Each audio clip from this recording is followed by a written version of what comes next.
Hello, Mr. President. Hello.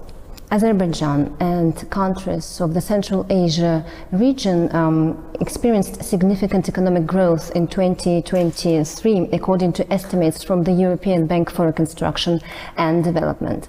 This strong growth is attributed to a high level of migration and remittances originating from Russia, which is under sanctions. Additionally, there has been an increase in regional exports and imports, including business with China. The outlook for 2024 shows the same positive trend.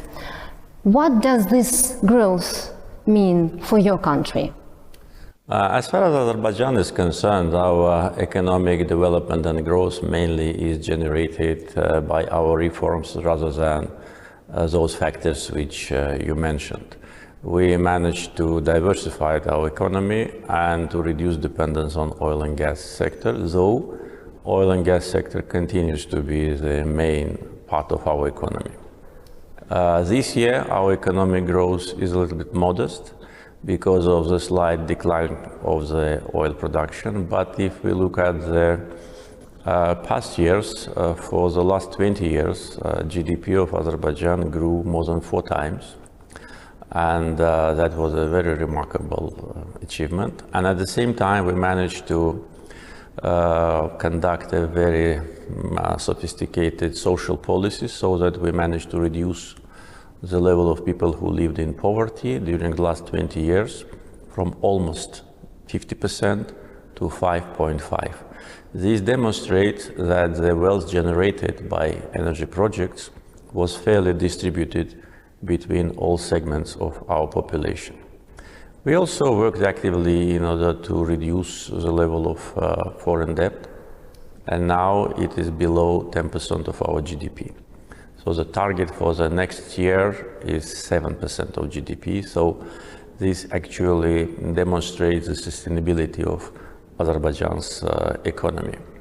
Next year, of course, we hope that the growth of economy will be higher. But at the same time, those figures, they do not actually reflect 100% the economic performance or living standards of the people. We know the countries which have very low economic growth, but with a very developed economy. So the bigger your GDP is, the more difficult is to add to that growth, especially in today's geopolitical situation, where 2 of our neighbors and one of the main trade partners, Russia and Iran, are under sanctions. Therefore, we need to take that into account. But our target and our strategy of 2030 is based on our own resources, our own financial capability, and investments, foreign and local, in the areas which will provide economic growth in the coming years. What are your future areas of development and investments? As far as the governmental policy is concerned, our state investment program mainly will be directed to the liberated areas of Karabakh and Eastern Zangezur. First, because we need to resettle former refugees as soon as possible. According to our plan, by the end of 2026, we plan to resettle more than 140,000 people. And for that, of course, we need to invest largely in infrastructure and housing projects, and also social infrastructure projects. At the same time, this area, which has been for 30 years under occupation, possesses a big potential in the area of agriculture, hydro energy, solar and wind energy, and tourism. So that will be a main area of the state investment program. With respect to foreign investments, of course, investments in fossil fuel projects will continue because there is a big potential in Azerbaijan with respect to resources and big demand in Europe for Azerbaijani gas, growing demand. But very remarkable development is related to renewable sources of energy. So I think this will be the main direction of direct foreign investments. We already last month inaugurated the biggest in the region, 230 megawatt solar power plant, fully invested by foreign investors, and up to 10 gigawatt of solar and wind power generation is planned to be implemented within the next 5-6 years. So I think this will be the main areas of investments, along with our agenda on digital transformation. Do you see competition in your region or rather a cooperation?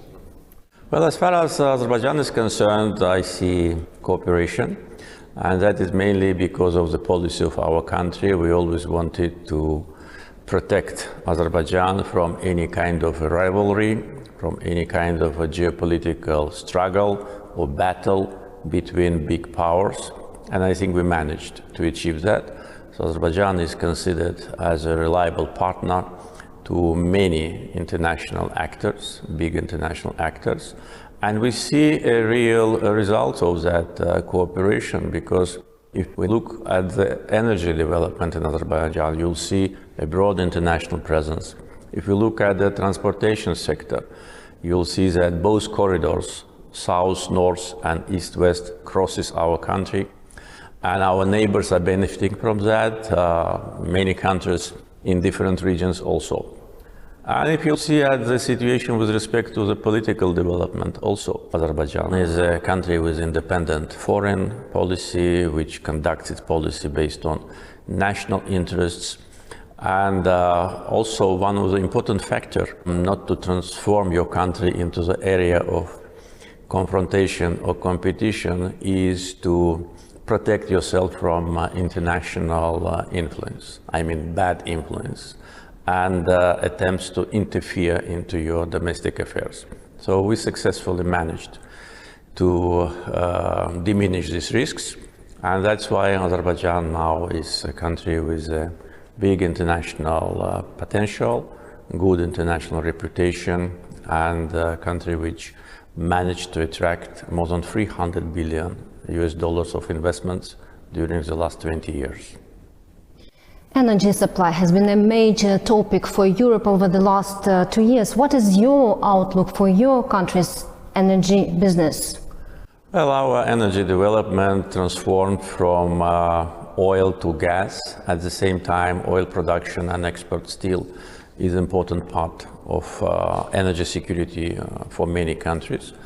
But the completion almost 3 years ago, the major gas infrastructure project, Southern Gas Corridor, which is an integrated pipelines system of 3,500 kilometer length, it created opportunity for Azerbaijan to increase the geography of its gas supplies. Today we export gas to Georgia, Turkey, Greece, Bulgaria, Italy, Romania, and we signed contracts with Hungary, with Serbia, and also Albania also will be part of our gas distribution plans. So you see how many countries in Eurasia, mainly European countries, are our partners. And demand for Azerbaijani gas is growing, and we positively responded to the request from the European Commission to increase the gas supply to European continent with respect to the sanctions on Russia. And this will continue to be an important part of our business. At the same time, I already mentioned the renewable sources of energy. We have a very windy weather today in Baku, which is actually the normal weather condition, and we have a huge potential of wind, especially in the Caspian. So 10 gigawatt of solar and wind power generation projects have already been signed as contracts and MOUs.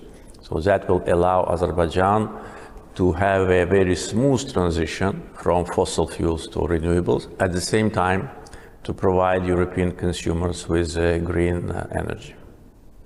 And what are your concerns about the risks to your country's economic development? Frankly speaking, I don't see any risks because so far our economic development was very positive, even in a much more complicated geopolitical situation. Even during the times of occupation, our economy grew, And now when we totally restored our territorial integrity and sovereignty, and we are implementing a large-scale economic reforms which allow us to accumulate more funds into our budget.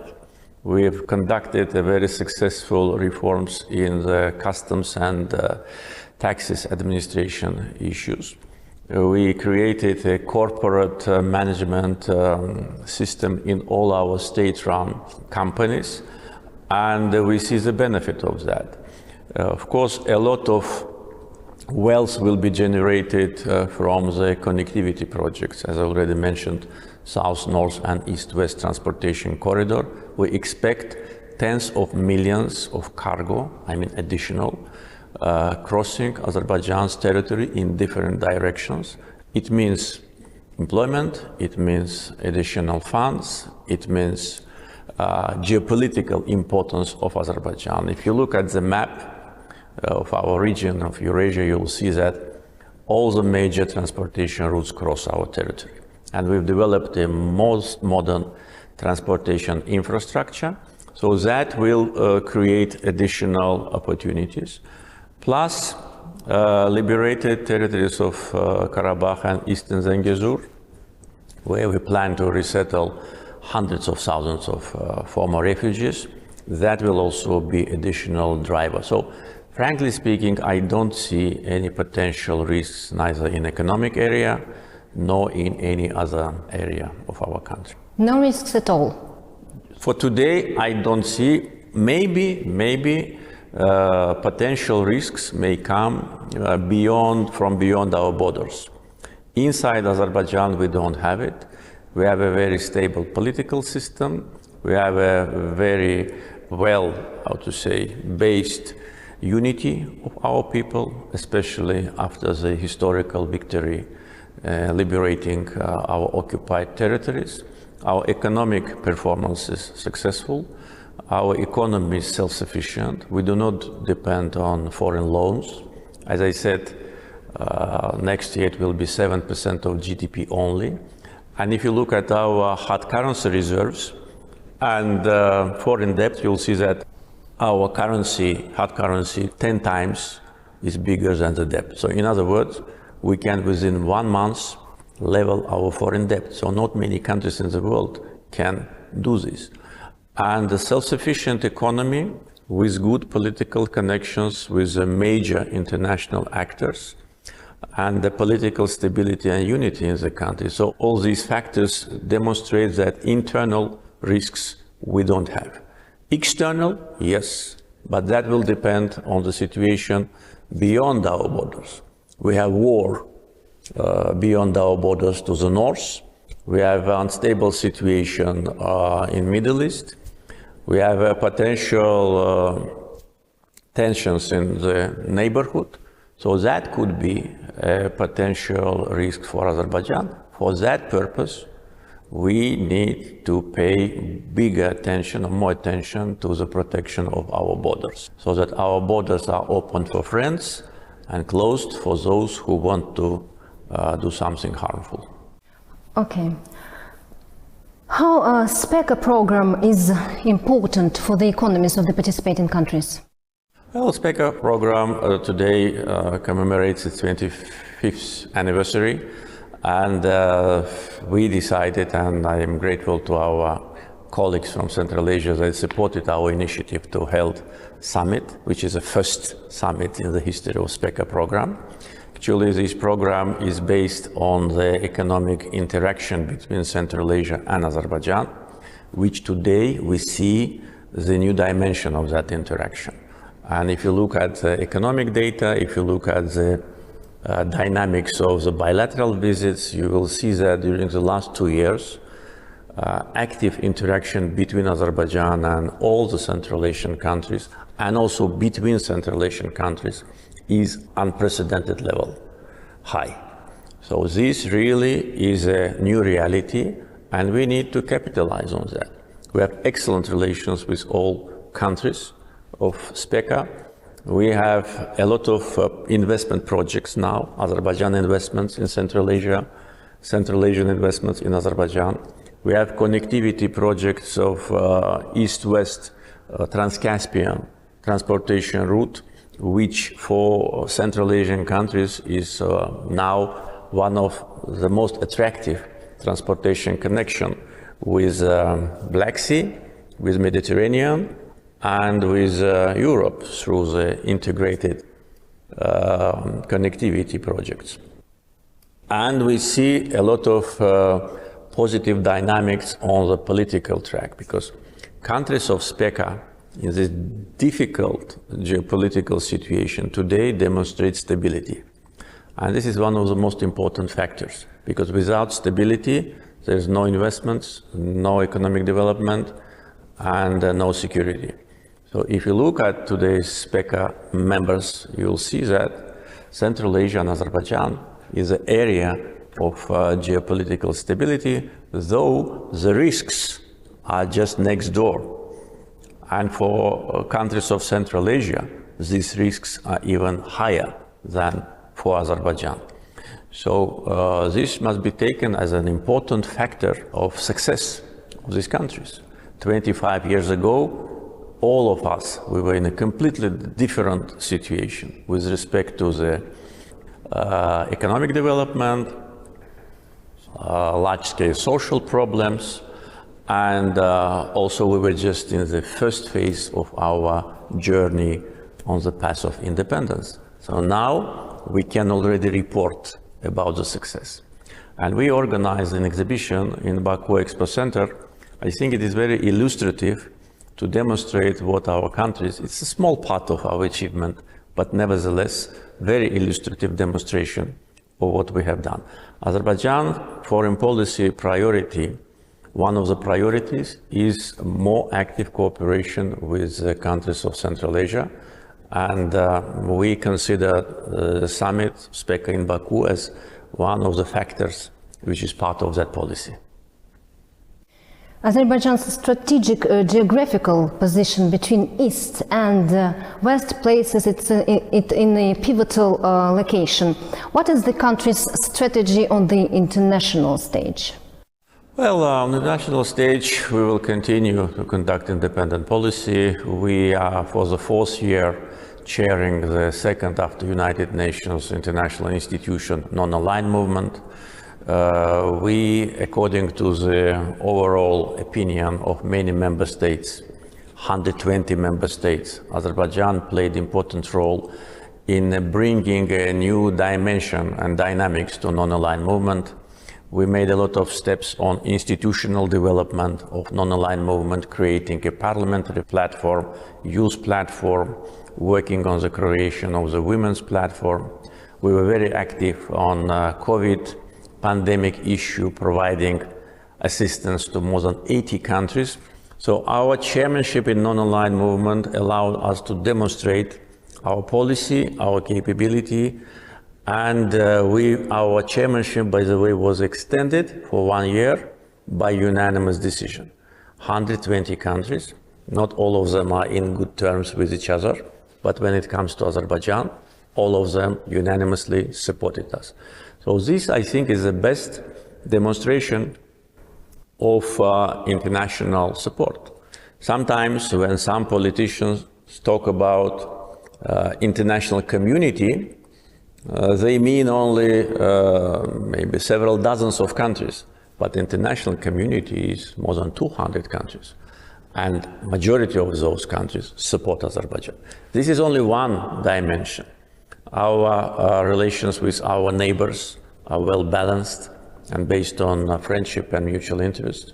Our relations with European institutions also have its own positive dynamics. I already mentioned energy projects, how we support Europe when Europe asked us to provide that support. And we did it because we always try to help those who ask us for that.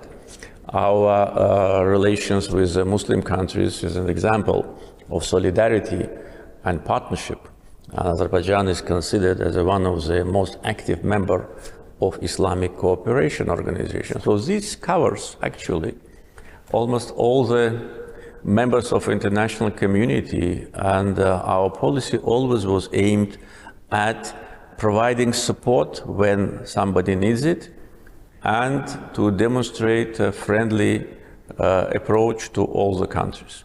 And now, after restoration of our territorial integrity and sovereignty, the ability of Azerbaijan on international arena, of course, will be much bigger. And international reputation of a country which on the battlefield defended its territory, its dignity, and implemented the resolutions of United Nations Security Council itself, of course, reputation of Azerbaijan is skyrocketing now.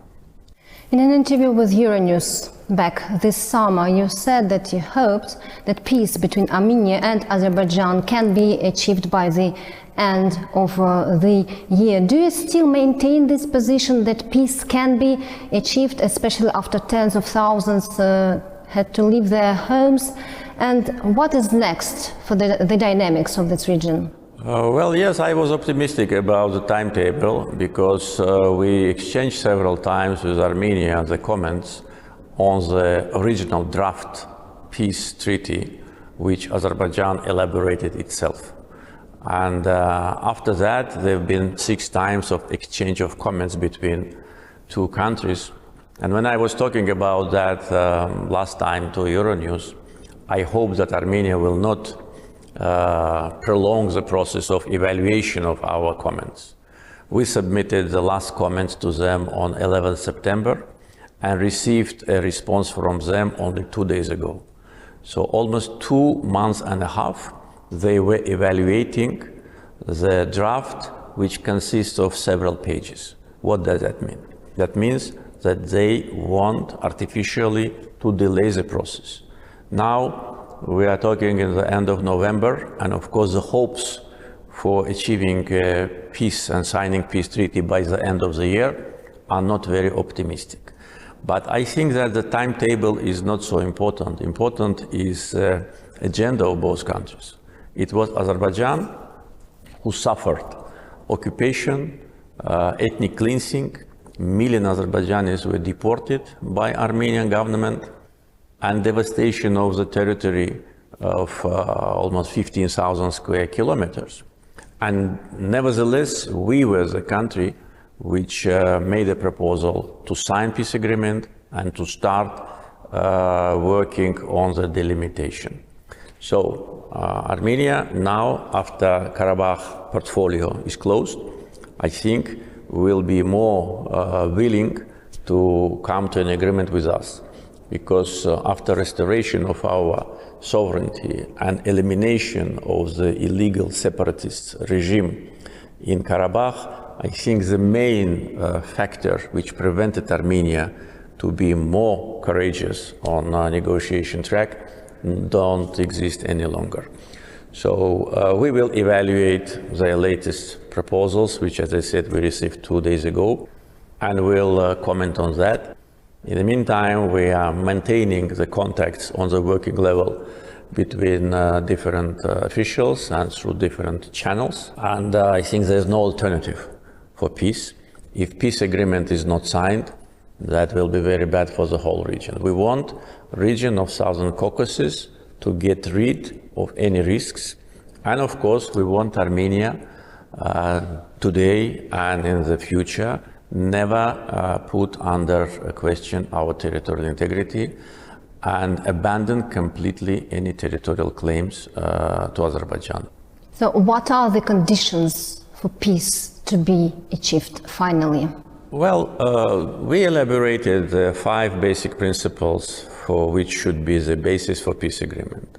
Mutual recognition of each other's territorial integrity, non-use of force, no territorial claims to each other, opening of the communications between both countries, and normalization of relations, and several other important factors. All of those have been based on international law. During the 3 years, almost 3 years of negotiation process, Armenia always wanted to incorporate into peace agreement provision with respect to Armenian minority in Karabakh. Our position was that this is our internal business.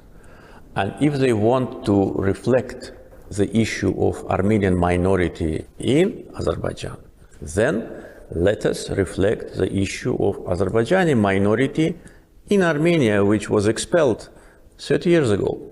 And there have been much more Azerbaijanis in Armenia than Armenians in Azerbaijan, almost 300,000. So our position was that it must be reciprocal. Either we reflect these two issues of national minorities, their rights and security, including the right to return, not only Armenians to return to Azerbaijan, but Azerbaijanis to return to Armenia. It doesn't matter that Azerbaijanis were expelled 30 years ago and Armenians decided to leave 2 months ago. The fact is just, it must be reciprocal. Or we do not comment in our peace agreement about this issue. So until now, we did not get from Armenia any clear understanding on that. So if Armenia agrees to have either the same language for both national minorities or not to reflect it at all, then the peace is reachable. Because this was the main obstacle for Armenia when they were negotiating with us. So we will see how it goes, and frankly speaking, I don't see now, from logical point of view, I don't see any serious obstacle to sign a peace agreement. We say we need to sign it, they say it, but we need to deliver. Our proposal was made public. Those famous 5 principles which I am talking about, we made it public. It is known. There is no, objection from any responsible international actor, because all these principles are fundamental principles of international law. And Armenia just need to comply with that. They should put an end to all the attempts to contest our territorial integrity and to sponsor separatism on our territory. Because Karabakh is part of Azerbaijan, and this is recognized by all, including Armenia itself. An Armenian Prime Minister, the same person who in 2019 in Hankendi at the big rally said Karabakh is Armenia, and that was the end of negotiation process, because after that there was nothing to negotiate. So actually the reason for Second Karabakh War was exactly Armenian government. And now the same person says Karabakh is Azerbaijan. So it's good, it's evolution. We always support evolution, but now saying Karabakh is Azerbaijan, they need to put a signature under that, and we're waiting for that. And what about those people who left their homes? Those people who left their homes, first of all, that was their own decision. Our public communications with Karabakh Armenians, and also what we did after, demonstrated that we wanted them to stay. We openly announced that, and I, during my appeal after the end of anti-terror operation to Azerbaijani people, said that they can stay. We opened the electronic portal of registration. All of those who want to come back, they have their right. Their property is duly protected. All the historical and religious sites are duly protected.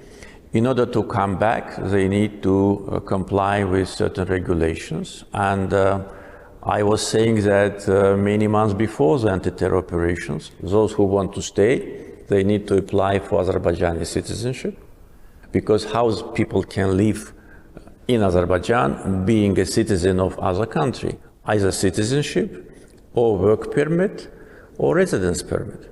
They cannot live in Azerbaijan saying that they live in so-called Nagorno-Karabakh Republic, because Nagorno-Karabakh so-called republic do not exist. They invented it in their dreams, in their mythology. And if they want to live in Azerbaijan as citizens of Azerbaijan, of course they can. Azerbaijan is a multi-ethnic country, multi-confessional country. We have many ethnic groups in Azerbaijan. Some of these ethnic groups, the number of these ethnic groups, people who belong to them, is much bigger than Armenian population in Karabakh. And all of them live in peace, they enjoy all the rights and security. And in our proposal to Karabakh Armenians, which was, by the way, published, we also covered their rights for their language, for education, religion, municipal rights. They can elect their representatives through municipal elections and continue to live there. The decision to leave was their own decision, and according to information which we now have access to, that was a deliberate act of former so-called leaders of so-called Nagorno-Karabakh Republic. There was no need for them to leave, but when they decided to leave, we could not stop them. And we provided maximum comfort for them to live in peace. Unlike Azerbaijanis, who either been killed 30 years ago or been deported, tortured, arrested, and some of them had to cross high mountains and were just frozen to death in those mountains. All that was documented en route. All that was also documented when Armenians of Karabakh region entered Armenia. So all was done in line with humanitarian standards. But again, coming back to the question, they can come back. Of course, they need to register in the electronic portal, which we opened and which is available, that they want to come back, they want to take Azerbaijani citizenship. Several of them already applied for citizenship, and it is now in the process. Some Armenians decided to stay in Karabakh, and now they've been taken care of by our Ministry of Social Protection and Ministry of Migration. They registered. Not completely everybody left, but in order to live in Azerbaijan, for instance, if you want to live in Azerbaijan, what should you do? You should get a work permit, residence permit if you want to live for a long time, or citizenship. So how can you live in Azerbaijan being a citizen of, say, other country? It's not possible. The same is here. If Azerbaijani refugee who was expelled from Armenia wants to come back there, how he will come back? He will not come back and say, I'm here, resident of Western Azerbaijan Republic. No, he will come and apply for citizenship or work permit. Why should it be different here? And that's how it will work only. And through municipal elections, they can elect their representatives, which will be in charge of municipalities. All this information was delivered to Armenian representatives of Karabakh just after the anti-terror operation. And then when we realized that they did not make it public to the population of Karabakh, we made it public, we published it. So this is a legal process based on international norms and standards. Again, I'd like to say that Azerbaijan is a multi-ethnic country, and no ethnic group in Azerbaijan ever had any concerns or any problems based on their religious or ethnic grounds. And anyone who knows Azerbaijan can confirm that. And by the way, today we have Armenian population living in different parts of Azerbaijan without any problems. Armenians and Azerbaijanis living side by side in Russia, living side by side in Ukraine, and even in the same villages in Georgia. And why they cannot live in Azerbaijan or in Armenia? I think they can. Thank you very much, Mr. President. Thank you.